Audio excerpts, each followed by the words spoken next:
Hello guys, இப்போ பார்த்தீங்கன்னா whipping cream powder மட்டுமே வச்சு எப்படி குயிக் அண்ட் ஈஸியாக வீட்டிலேயே க்ரீம் ரெடி பண்ணலான்றதை பார்க்கலாம். ரொம்பவே சிம்பிள் அண்ட் ஈஸியான மெத்தட் இது தான்.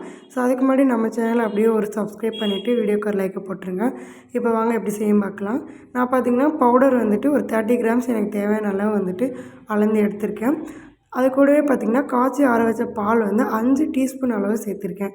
ஸோ நீங்கள் இதுக்கு பட்டர் ஆயில் எதுவுமே யூஸ் பண்ண தேவையில்லை.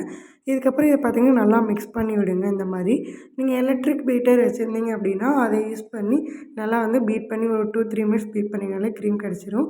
நான் ஹேண்ட் விஸ்க்கு தான் யூஸ் பண்ணியிருக்கேன். இதை வச்சு நல்லா பீட் பண்ணுங்கள்.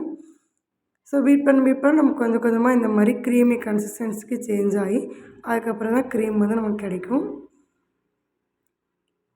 இந்த மாதிரி ஹேண்ட் விஸ்க் வச்சு பண்ணுறப்போ 5 மினிட்ஸ் ஆகும் நமக்கு க்ரீம் கிடைக்க. இதுக்கப்புறம் இதில் ஸ்வீட் கம்மியாக இருக்கனால நான் 1 ஸ்பூன் அளவுக்கு ஐசிங் சுகர் யூஸ் பண்ணியிருக்கேன். நீங்கள் நார்மல் சுகரையே பவுடர் பண்ணி 1 ஸ்பூன் ஆட் பண்ணிக்கோங்க.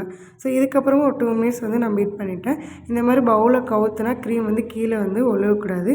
ஸோ அந்த மாதிரி இருந்தாலே க்ரீம் ரெடி ஆயிடுச்சுன்னு அர்த்தம். இப்போ ஒரு பைப்பிங் பேக்கில் நாசில் செட் பண்ணுற அளவுக்கு இதை கட் பண்ணியிருக்கேன். ஸோ உங்களுக்கு பிடிச்ச ஒரு நாசில் செலக்ட் பண்ணிக்கோங்க. இதுக்கப்புறம் பார்த்திங்கன்னா இந்த பைப்பிங் பேக்கில் ஃபுல்லாக க்ரீமை ஃபில் பண்ணிக்கோங்க. ஸோ தேவையான அளவு க்ரீமை ஃபில் பண்ணிவிட்டு மேலே பார்த்திங்கன்னா எல்லாத்தையும் ஓரலாக சேர்த்து வச்சு ஒரு முடிச்சு மாதிரி ஒன்று போட்டுருங்க. ஸோ அப்போ தான் க்ரீம் வெளியே வராது. இப்போ நீங்கள் என்ன கேக்கில் மேலே அப்ளை பண்ணணுமோ எந்த டிசைனில் பண்ணணும்னு நினைக்கிறீங்களோ ஸோ அந்த ஷேப்பில் டிசைனில் நீங்கள் பண்ணி எடுத்துக்கலாம். ஸோ நான் கப் கேக்கில் தான் டெக்கரேஷன் பண்ணியிருக்கேன். இது கூடவே பார்த்திங்கன்னா உங்களுக்கு பிடிச்ச ஸ்ப்ரிங்கிள்ஸ் ஏதாவது வேணும்னா ஆட் பண்ணிக்கலாம். ஸோ இந்த மாதிரி இன்ட்ரெஸ்டிங்கான குக்கிங் அண்ட் பேக்கிங் வீடியோஸ்க்கு என்னோடய சேனலை சப்ஸ்கிரைப் பண்ணி வச்சுக்கோங்க. தேங்க்யூ.